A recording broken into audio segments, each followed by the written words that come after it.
Assalamualaikum warahmatullahi wabarakatuh. Selamat malam dan salam sejahtera untuk kita semua. Di sini kami dari kelompok 6 yang beranggotakan Maria Intan Lumban Raja, Neneng Safitri, saya sendiri Rizka Nafisa, dan Vanda Golda Natanya akan memaparkan materi kami, yakni terkait tentang penyuluhan kesehatan gigi dan mulut.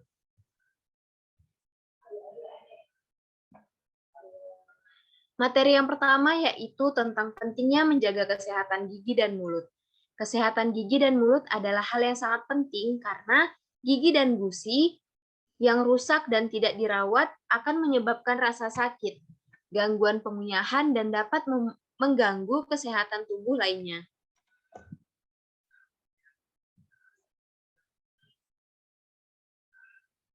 Nah, sakit gigi merupakan salah satu dampak yang dirasakan ketika kita tidak menjaga kesehatan gigi dan mulut kita. Ketika gigi dan gusi kita tidak dirawat dan rusak, hal itu bisa menyebabkan rasa sakit, gangguan pengunyahan, sariawan, plak, dan lain sebagainya. Plak merupakan tempat pertumbuhan bagi bakteri yang dapat memproduksi asam. Jika plak ini tidak dibersihkan dengan sikat gigi atau bantuan dari dokter gigi, asam tersebut akhirnya akan membuat gigi berlubang. Selain itu, dampak dari tidak menjaga kesehatan gigi dan mulut adalah nafas yang tidak segar. Nah, berikut ini ada kelainan-kelainan yang bisa terjadi di mulut. Yang pertama itu ada gigi berlubang, karang gigi, dan sariawan. Nah, selanjutnya akan disampaikan oleh rekan saya, Maria. Kepadanya dipersilahkan. Gigi berlubang. Kondisi gigi yang rusak akibat terkikisnya lapisan terluar gigi. Hal ini disebabkan oleh penumpukan bakteri di mulut karena sering mengkonsumsi makanan manis dan tidak menjaga kebersihan mulut. Faktor penyebabnya, yang pertama jarang menyikat atau membersihkan gigi. Yang kedua, tidak menggunakan pasta atau obat kumur yang mengandung fluorid. Yang ketiga, terlalu banyak mengkonsumsi makanan atau minuman manis atau asam. Yang keempat, faktor usia.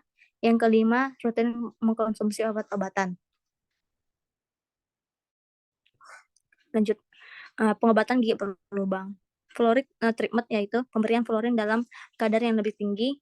Yang kedua, filling yaitu tambal gigi yang merupakan langkah paling umum untuk mengatasi gigi berlubang. Yang ketiga, crown gigi yaitu pemasangan mahkota gigi palsu di atas gigi yang rusak atau dilakukan untuk mengatasi kerusakan yang lebih parah atau pada kondisi gigi yang lemah. Yang keempat, root canal yaitu perawatan saluran akar gigi, cabut gigi yaitu dilakukan jika kerusakan sudah sangat parah dan tidak bisa dipulihkan lagi.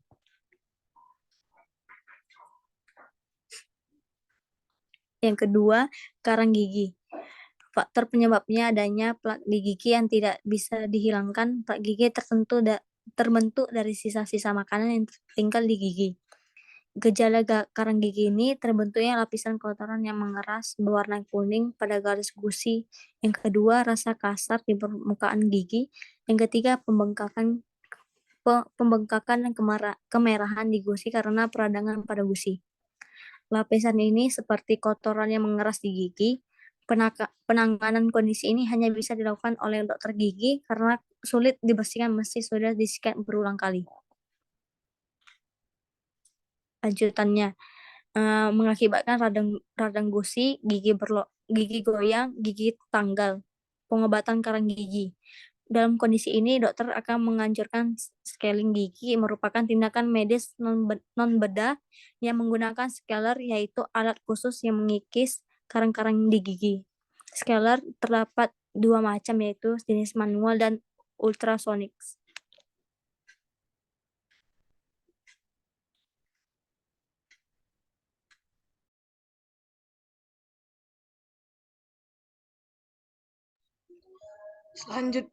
Selanjutnya itu yang ketiga ada sariawan.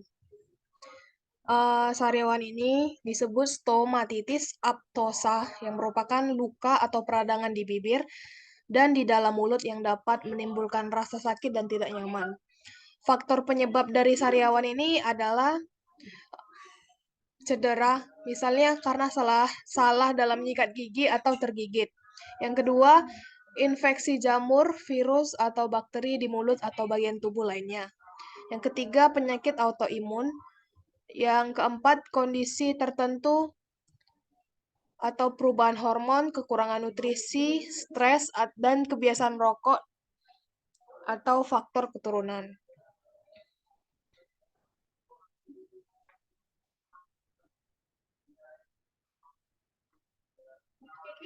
Selanjutnya, pengobatan sariawan. Sebenarnya sariawan ini tidak perlu diobati dan akan sembuh sendiri dalam waktu 1-2 pekan. Ketika merasakan nyeri, bisa dikompres dengan es batu. Namun, jika tidak membaik juga, maka dianjurkan untuk periksa ke dokter. Mencegah sariawan, yang pertama menjaga kesehatan gigi dan mulut. Menyikat gigi secara teratur dan benar, memeriksakan gigi dan mulut secara rutin, mengonsumsi makanan yang bergizi dan seimbang. Selanjutnya akan dibacakan oleh Neneng. Baik, selanjutnya pencegahan kelainan penyakit pada gigi dan mulut. Yang pertama, memelihara kebersihan mulut, menghilangkan plak dan bakteri yang dapat dilakukan dengan cara menggosok gigi secara rutin. Lalu yang kedua, memperkuat gigi dengan fluor, yaitu dengan menggunakan pasta gigi yang mengandung fluor. Lalu yang ketiga, mengurangi konsumsi makanan yang manis dan lengket. Yang keempat, membiasakan konsumsi makanan berserat dan menyehatkan gigi, misalnya buah-buahan. Next.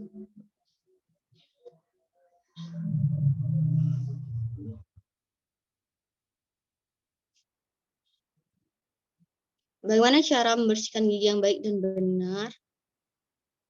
Oke, yang pertama itu awali dari seluruh geraham. Di mana gosok bagian luar gigi geraham pada pembatasan gusi dan gigi dengan gerakan memutar selama kira-kira 20 detik. Kemudian, gosok gigi geraham dari atas ke bawah dari batas gusi hingga ujung gigi untuk menghilangkan plak dan sisa makanan di permukaan dan sela-sela gigi selama 20 detik. Dan terakhir, lakukan kedua gerakan tersebut pada semua bagian luar gigi geraham, atas, bawah, bagian kiri maupun kanan. Lalu, langkah yang kedua, sikat gigi bagian depan. Sikat gigi bagian depan ini sama juga dengan yang geraham, di mana sikat gigi secara melingkar dan perlahan hingga semua permukaan gigi depan terkena. Dengan cara gosok gigi bagian dalamnya dengan gerakan vertikal ke atas dan ke bawah atau seperti sedang mencangkul. Ulangi sebanyak 2-3 kali pada tiap sisi.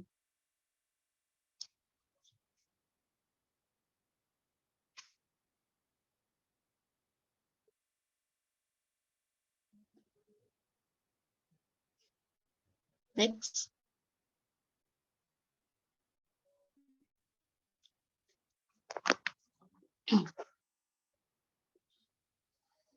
Yang ketiga, sikat permukaan mengunyah yang dilakukan dengan gerakan memutar agar sisa makanan bisa terangkat. Karena pada permukaan mengunyah, gigi geraham ukurannya lebar dan agak cekung yang memungkinkan makanan untuk menempel di sana. Lalu, sikat area lidah dan sisi dalam pipi. Nah, kawan-kawan, kita yang biasanya sikat gigi itu hanya menyikat gigi saja, namun ternyata penting untuk kita juga menyikat area lidah dan juga sisi di dalam pipi, karena di sana juga terdapat kuman-kuman yang bisa menyebabkan penyakit-penyakit pada area mulut. Lalu yang kelima, bersihkan sela gigi dengan benang gigi. Hal ini agar pembersihan lebih maksimal, karena ketika kita menyikat gigi saja itu belum tentu pembersihannya itu secara maksimal gitu. Jadi dibersihkan dengan benang gigi. Kembali ke moderator. Baik, mungkin sekian presentasi penyuluhan terkait penyakit ataupun merawat gigi dan mulut dari kelompok 6. Sekian presentasi dari kami. Apabila ada kesalahan, kami memohon maaf. Saya akhiri. Wassalamualaikum warahmatullahi wabarakatuh. Selamat malam.